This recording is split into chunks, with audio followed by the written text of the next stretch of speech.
Lights, camera, action. In a studio where local filmmakers talk to other filmmakers about the inside world of film. Cut. That's not the script. It. We'll fix it in post. Do you wonder how films are produced and what really goes on behind the scenes? Well, stand by. Filmmakers Kevin Munfrey, Victoria V.A. Jones, and Carson Hype Ferguson explain all the details. Right here on It, We Will Fix It in Post podcast.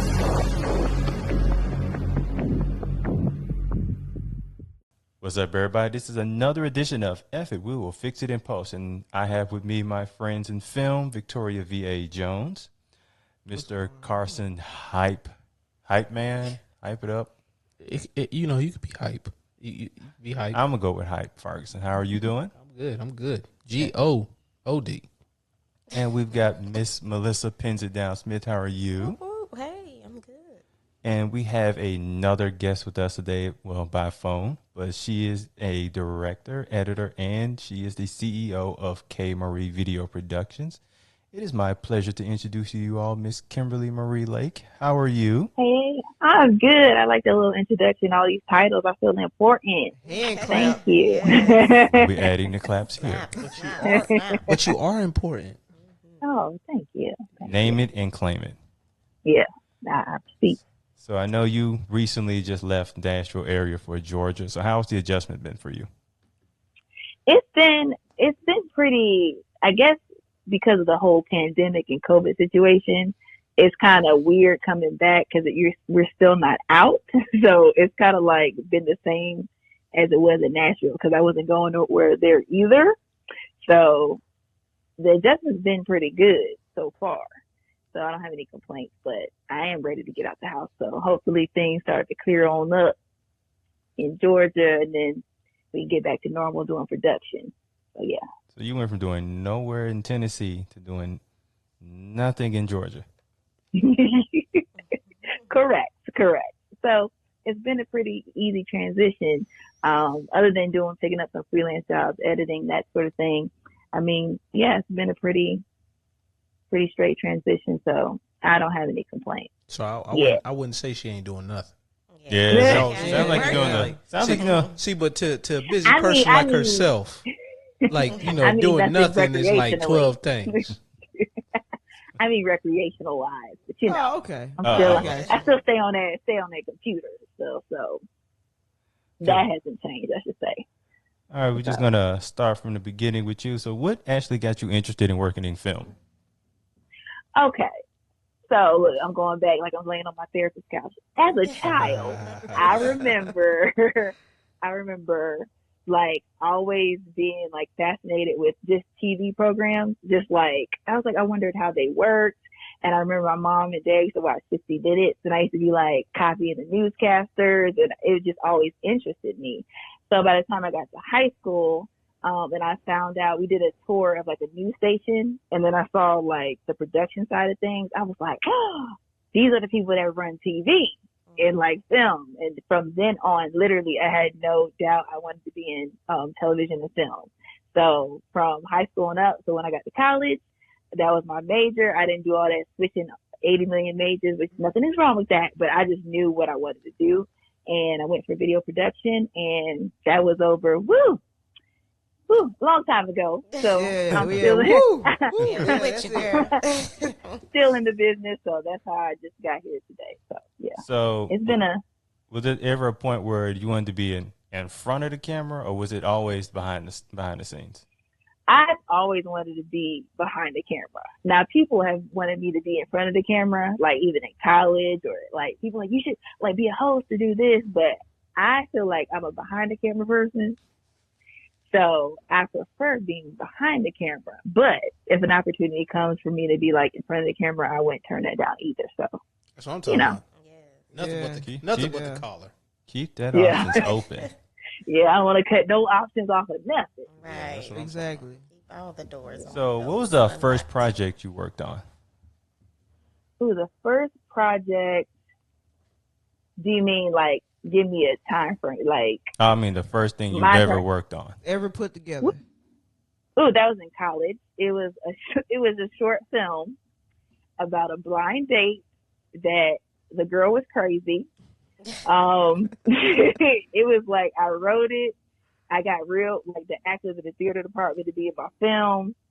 And you know what? I think it's on like a DV tape somewhere in my closet, but it was pretty good. Like it wasn't terrible.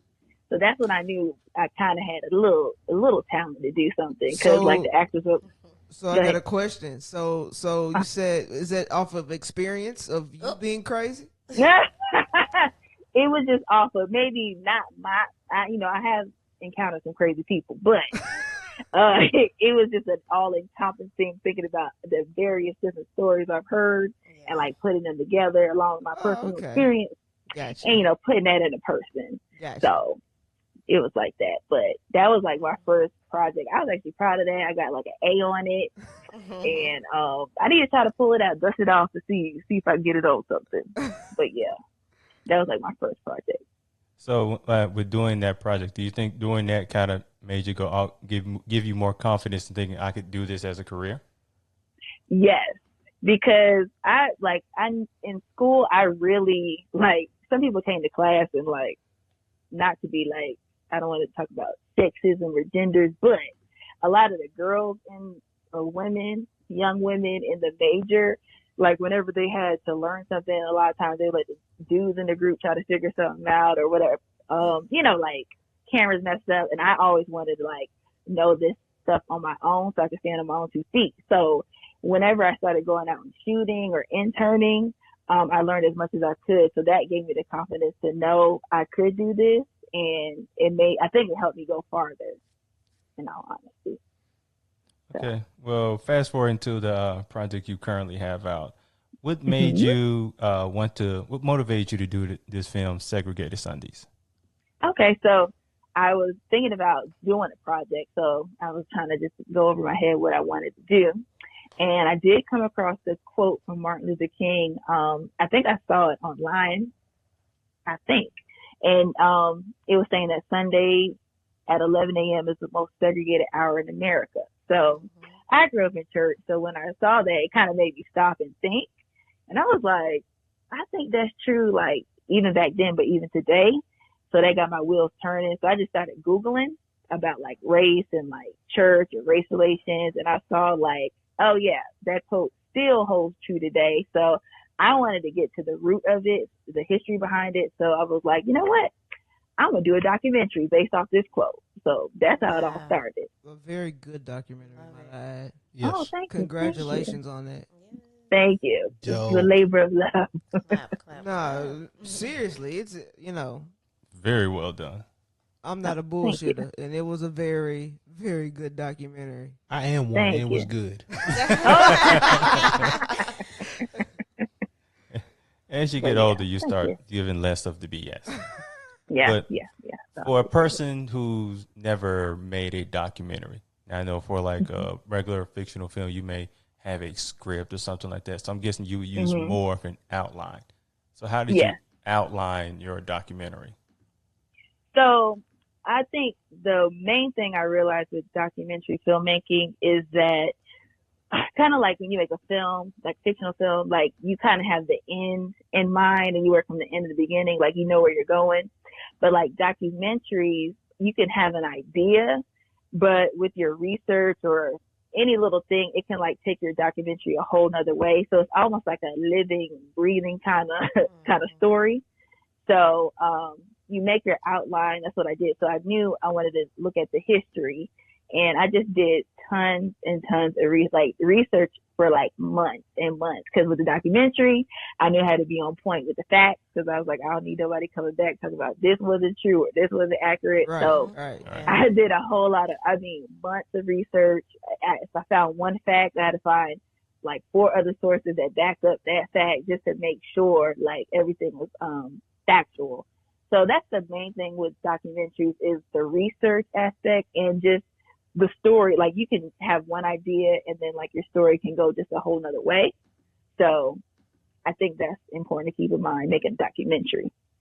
So would you say that research is probably one of the most important factors in making this documentary? I think it is the most important. Like it's just like because it has to be factual and just having those facts down, and it just helps. It gives you more confidence too. Like when you go to interview people, like when you know what you're talking about, and you're interviewing people, it just helps everything. So just research. It took me like, I mean, I had almost like a year's worth of research just for the documentary. So yeah. So all together, it took a while. All together, including the research, how long did it take you to put the film together from beginning to finish? It took me like a year and like 3 months. Oh, that ain't bad. Yeah. From start to finish. So like this idea and research, like doing all the research, then getting the people for interviews and editing and all that stuff. So it was like maybe like a year and 3 months, year and 4 months. So it wasn't bad. It wasn't too bad. Good. This is good, actually. I was thinking you were finna tell me like 2 years or something. Not like no that. 5, 7 years. Because I would hear like certain, like if you're a documentary, it take like, sometimes it'd be like 6 months. I think the one with on Netflix about Malcolm X, that was like 10 years. Man, yeah. So yeah, it can range. I'm sure of that. So like, did you have like an end date in mind when doing this? When I started, I was on the naive side, so I was like, I can knock this out in like 5 months, get this done. And then I realized that I'm still researching at 5 months. I was like, oh, this ain't gonna get done for a little while. So in my head, I thought I could like kind of knock it out quickly. But as I started, I was like, oh, this is gonna be a process. So yeah, it's gonna take a little minute. So when you got to the point of you being ready to shoot, so how was the process of you finding a crew, or was it mostly you? I actually found the crew through Mark in Nashville. I actually posted in one of the Nashville like film groups because I was looking for a crew, like estimates for crews, and like so I got a whole bunch of inbox messages. But Mark Jackson saw that I had wrote that, and he was like, "Oh, I know this dude, Philip Allen. Like I worked with him on set. I'll connect you with him, and I think he'll be a good person." And he was. So he was able. He had his own like mini crew, so he was able to do like the lighting, sound, and shoot it for me. So that worked out. So yeah, that's how I got the crew aspect part of it. So as far as like a shooting day, how many hours would you be shooting, say, per day for per interview? So per interview, this is what I learned, that crews be having this day rate, because I don't be paying. Like, I never had to pay for stuff out of pocket. So I was like, oh. So like the first time I shot, I only had like one interview, but I was paying like the whole day rate. And then I got smart, and he told me too. He was like, you want to put as much as you can in one day. So some days we shot like 8 in the morning to maybe like 8 to 5 or 8 to almost 6. That kind of shooting day with just the interviews coming in. So I learned it real quick. Like, that's my tip. If you are shooting something, do all you can in one day. As much as you can in one day. Yeah. To save you some money. So yeah. How did you know who you wanted to interview?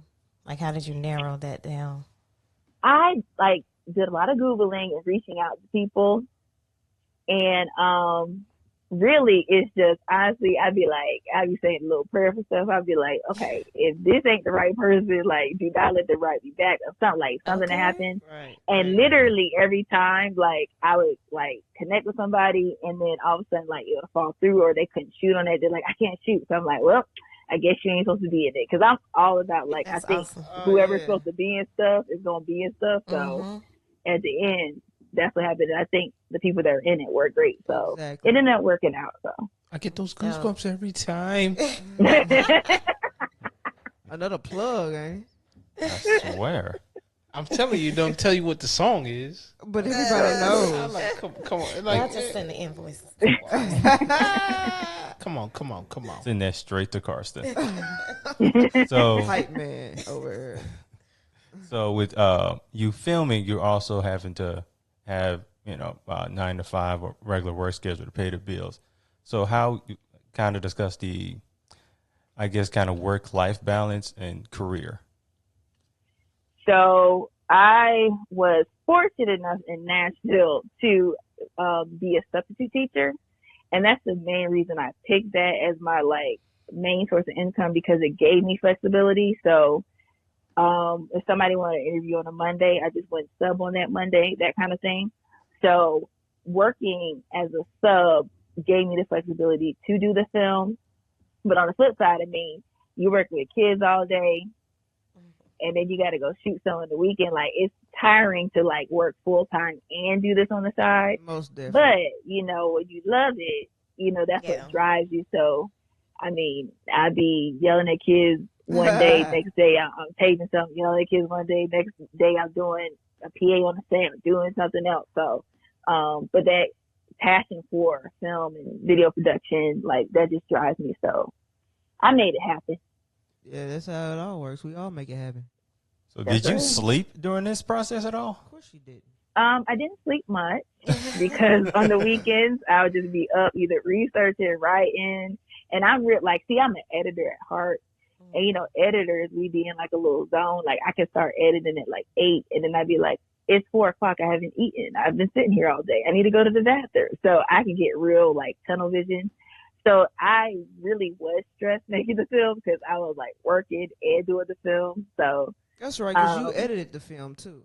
Yes, as well. So it was a whole thing. It was a whole thing. So. I could just imagine. So since you brought up the process of editing, my God, I'm not one of those editors. I love it. Special people in this world who edit, and I am not one of them.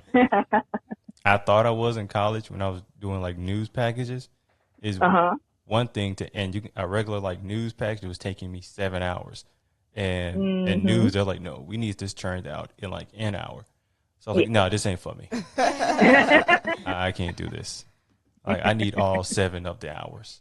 Like every one of them. We're a special breed with no breaks. But I was telling somebody it's funny when people find out you're an editor, they be like, "You edit?" Yeah, like, okay. And they get too excited. They get too hype. You know what? I don't tell nobody. I don't know why people get excited. I don't tell nobody because most people don't like to edit. Yeah.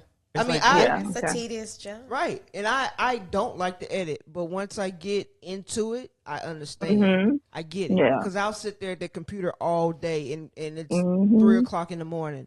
And it felt like I was just sitting at the computer for 2 hours. I don't know. When I see people, like, when they say they're editing, if they're not editing at all, they're excited in the sense of, like, they think it's like a flashy job. I don't know about that part. Like, wow, you're an editor? Like, you put wow in that sentence? I mean, like, if you're doing, like, Raiders of the Lost Ark or something, if you're doing a big, but beep that out. Plug in. If you're doing, like, a big movie, you know, like, the one with a whole bunch of CGI effects, but yet you're gonna get the big bucks for that too. So to be honest with you, if somebody comes to the table and be like, "Yeah, we finna pay you that amount," oh, I'm an editor all day with a smile on your face. Smile. Like it's easier to edit when you've got like big TVs and you get to add like magic, crazy explosions and Not dinosaurs. Even that. It's just I understand the editing process. So I even on my laptop, I'll sit there for hours and put something together. It's the creativity. I understand it differently in the sense of I got to walk away from that room. Like I look at editing. I look at an editing debate. Like people looked at Debo and Friday. Like, oh, okay, well, how'd you change?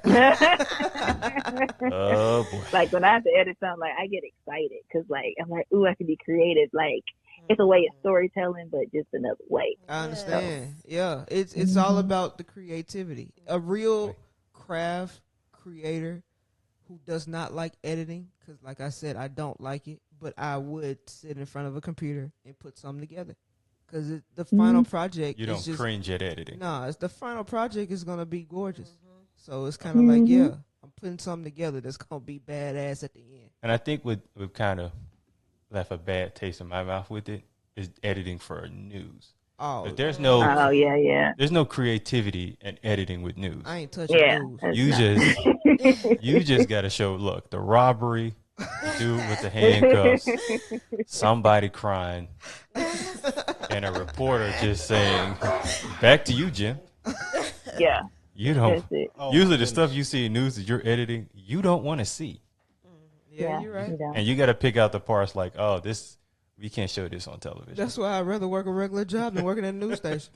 So weird. Yeah, I found out I was like interning and working at a news station. I said, oh, this isn't for me. No, I don't like this at all. So no, Over I with. totally agree. Even in college, when we had our regular And yeah, you student didn't even news- intern. Cause usually, news, no, because in college we had that. I got too excited because I was getting upset. Anyways,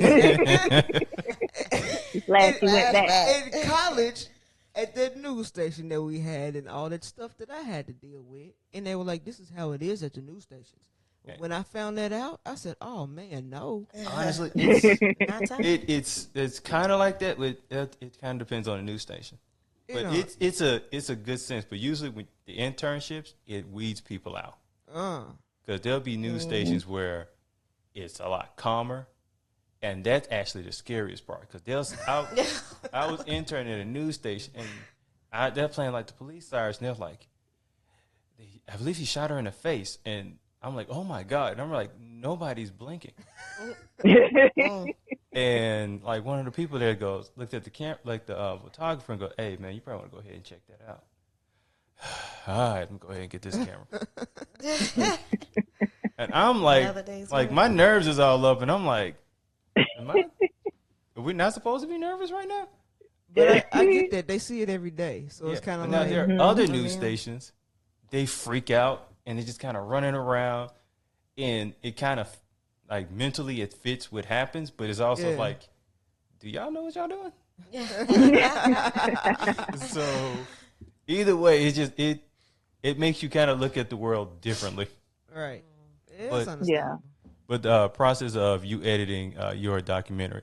So did you like edit like after every interview, you would just start editing off of that interview before you got to the next one? Or did you just do like the full thing and then just edit it fully? I actually edited fully. Like when I interviewed, I kind of knew, like in my head, I kind of kept track of like, okay, that might be good to keep in like what they were saying. So the first thing I really did was like write my script and kind of laid out my voiceover. And then once I did that, I knew like where I wanted to drop the interviews. So I did it kind of that way. I like wrote the script, and I kind of catered my interviews to what I had written, like with my outline and my script. So I could just drop it in easier. So I did it all at one time. Maybe some of the interviews I did like a rough cut of it just so I can like cut it down to what I thought I would use. But for the most part, I just sat down and did it all at one time. So I have a question. So did you have a length in mind, or did you just let it play out? I knew I wanted, because I was trying to model myself off of, I love Henry Louis Gates documentaries, and they be on PBS. Right. Yeah. So I know his run like about like, 50 some minutes. So I was like, okay, I want to at least hit between like 45 and 55 minutes. Got you. I knew like that's what I wanted to do because I felt like I could tell a good story within that. And I felt like if I went over that, I would have to add another aspect to my story or something like that. So I was like a good 40 to 55 minutes. So I'm at it. I think my film was like 48 minutes. So I got it where I wanted Yeah, to be. that's perfect. Nice. Yeah. That's perfect. So did you say you had an outline when you started editing? I did. So the same outline I used like for my research and how I wanted the story, that's what I used for editing. So I would like go in the outline and then I'd be like, okay, this would be a good place for a quote. So I would look for a quote to match it, like that kind of thing. So I just edited by my outline as well. So And that helped me kind of like stay on track. So how would you say, how important is it to have an outline when editing a project like this? It is very important because it's so many, I think just so much information that you can like either go down the rabbit hole or you could just be going off editing somewhere, like doing something totally different with what you got. So having that outline, it kind of keeps you like on the straight and narrow of your story. And that way it just kind of keeps you focused and more efficient, I think, than trying to go off the cuff. Did it help you with your organization? Because I know I'm a terrible organizer when it comes to like editing and stuff like that, and it bites me in my my hindquarters whenever it comes to like getting some stuff out. Well, so what do you mean, like organize, like your files and all that stuff, or just? Well, just like your whole whole process, whatever, did it help with the organization? Yes, it did. So I knew this was like a bigger project, so I made extra sure like my outline was on point. Like I made sure every file was named correct, like every stock photo, every public domain image, like everything is like all in like documents. So I could have it. So yeah, it helped me with my organization big time. I think without it, I'd have been a little lost myself. So, how many times would you say you had to go back and like re-edit the project? This film came out like April 19th, and I was messing with it April 18th, April 19th at 12 a.m. I was like, okay, I need to stop because I kept like, you can always go back, like I'll watch it and then like, I could tweak this or that picture could stay here longer. Like I can always find something. So I had to stop. I was like, look, just like a fine. true craft person, you're gonna always find I was like, something. Yeah, I was like, I can hold this, make this music here longer. Then I was like, yeah, it's fine. It's coming out tomorrow. Leave it alone. So yeah, I left it alone. So I was editing up till the last minute though. So you almost have to tell yourself that it's done before it's like looking at it and feeling like it's finished. Yeah, because I can keep tweaking. Because you can always tweak. I mean, of course, of course, big time. So I was like, this is good. And what I did, I let people watch it too. So then, like, I can go off their critique, and they're like, oh no, it's straight, like it's good. So I was like, okay, I can leave it alone.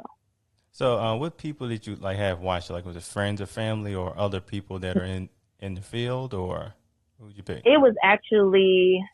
What I did, it was just a mixture of people. What I did to promote my film was to do like the social media, like if you like or share this post about the film, we'll put you in this like raffle. And then like I picked 10 people that like liked and shared and promoted the film on their pages to like get a pre-screening.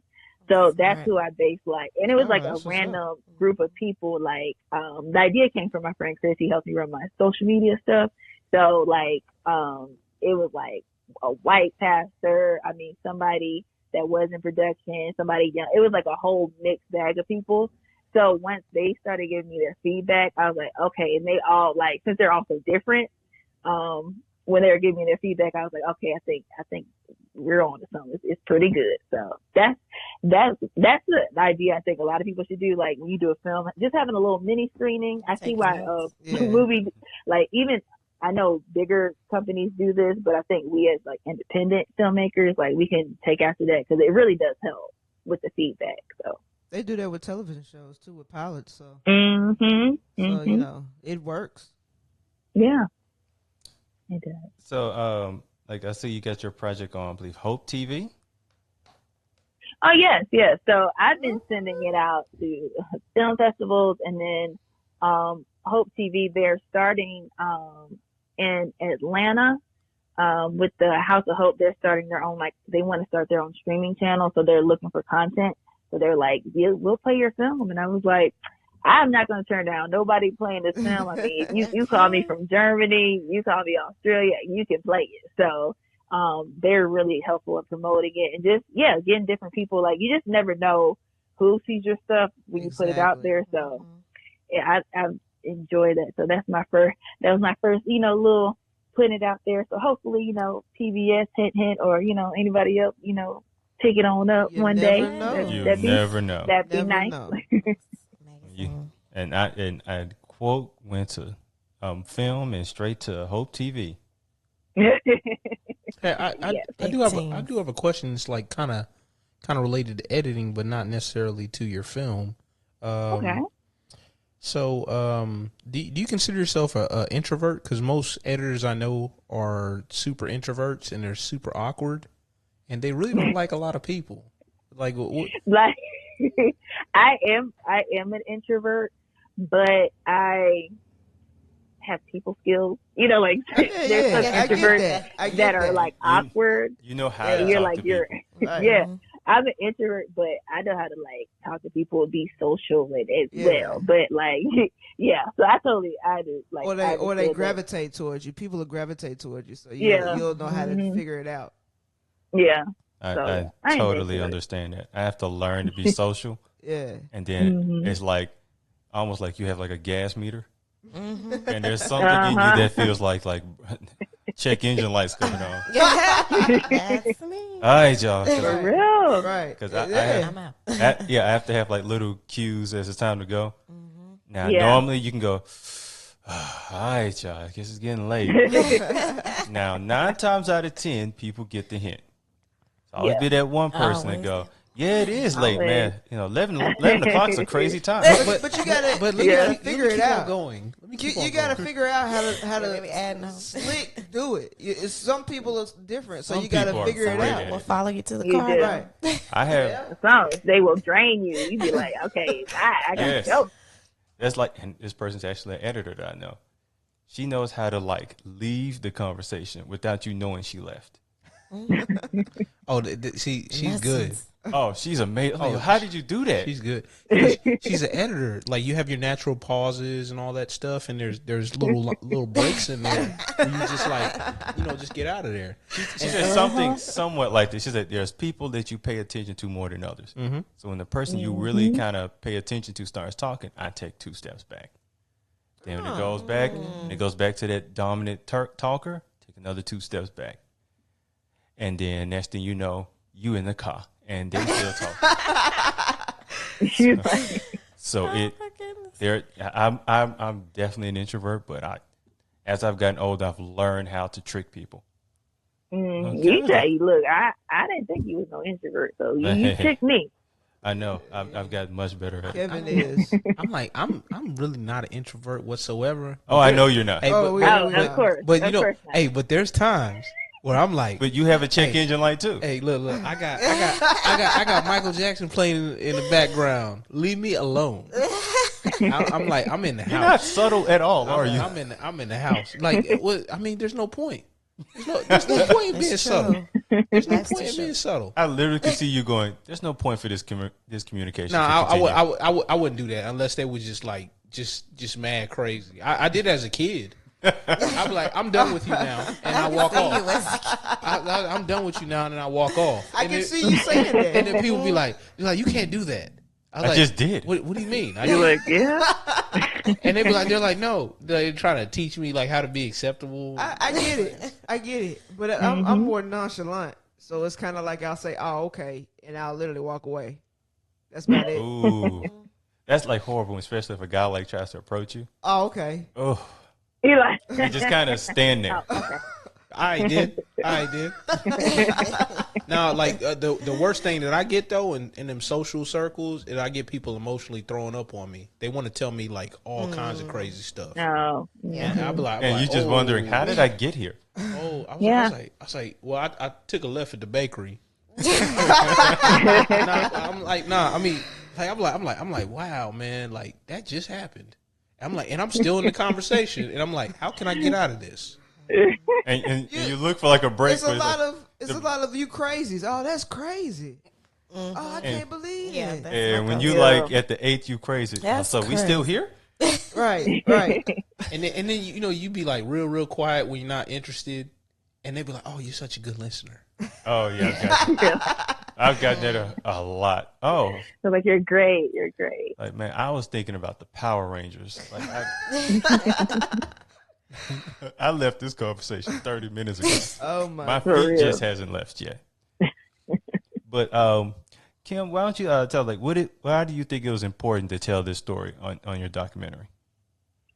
I think it's just important with like the crazy climate we are in today, like with racism in America.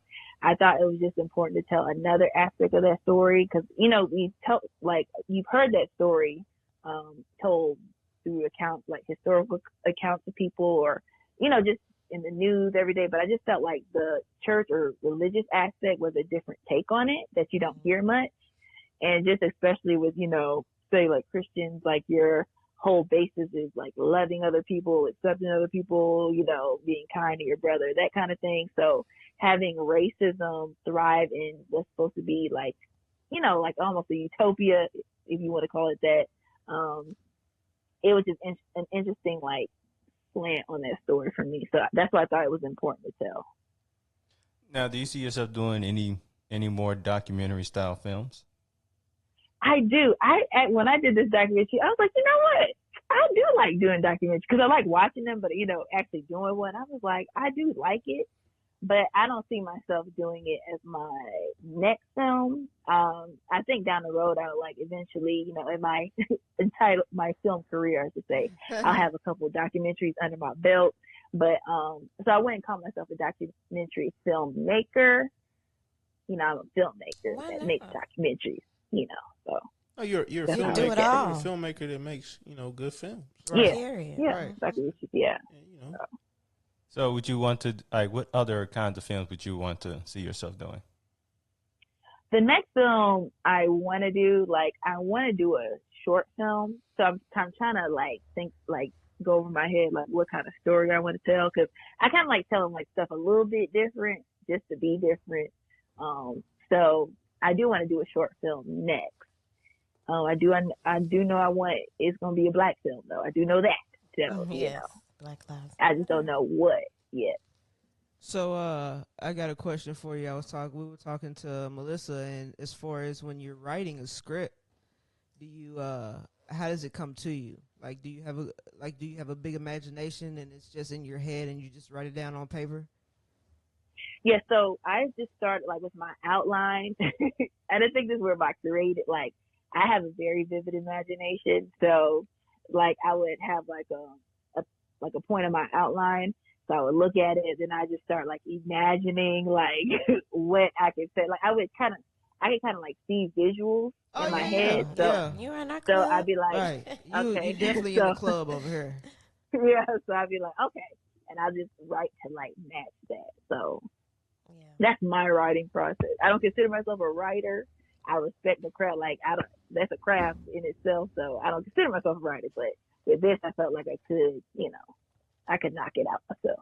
Oh yeah, that's understandable. It is writing is a craft, but at the same time, that imagination is a craft within itself. And when you can see it in your head and put it down on paper, Right. that's a gift within itself. A lot of people can't do that. Even some writers can't even do that. Right. Like I don't know how they do it because but Look okay. but yeah, it works and you're advanced when you have a good and big imagination. Not just good, but you can visual it and put it down on paper. Yes, pull out what's in your head, Right. and create that. Now, now, as you get your documentary done, like for somebody who would actually do a documentary for the first time, like what mistakes do you think that you made that you would tell other people to avoid? Ooh, okay. Well, one thing about the shooting aspect of it, that's the big thing. Like your just knowing your budget and knowing like just knocking down your shoot days. Another mistake I made is I spent more money because I didn't, like, say for an interview, and if I could go back again, okay, let me start here. If I could go back again, I would lock down interviews based on like the day I could shoot. I kind of worked around people's schedule.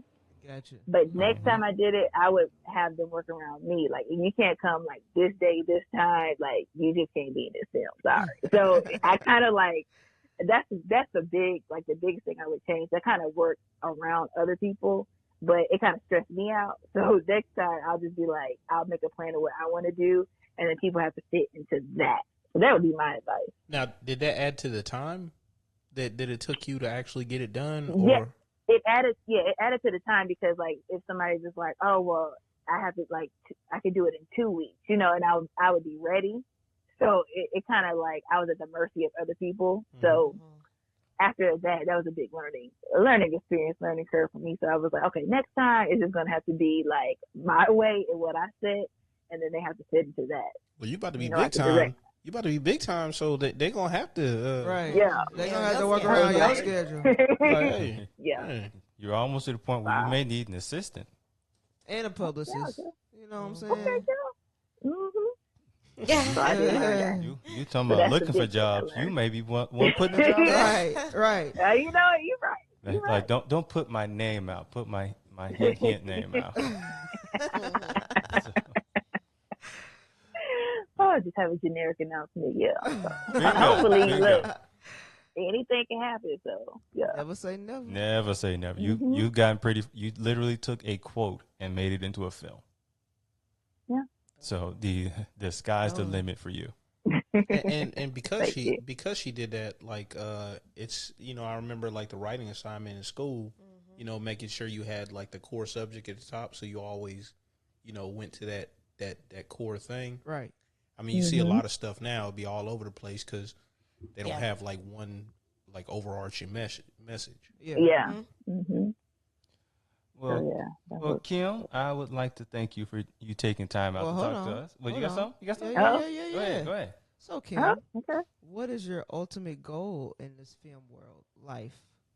Good question. Oh, my, like my ultimate goal. Like, honestly, I would love to have my own production company. There you go. Yes. And I like Tyler Perry, like the way he does films and like his ownership of everything. That's what I aspire to be for myself. Like I want to own my project, and that's kind of like what I want to model myself after. So I would love to have my own production company, K Marie Productions, and putting out original content. So, Well, you Yes, are ma'am. you are well along your way.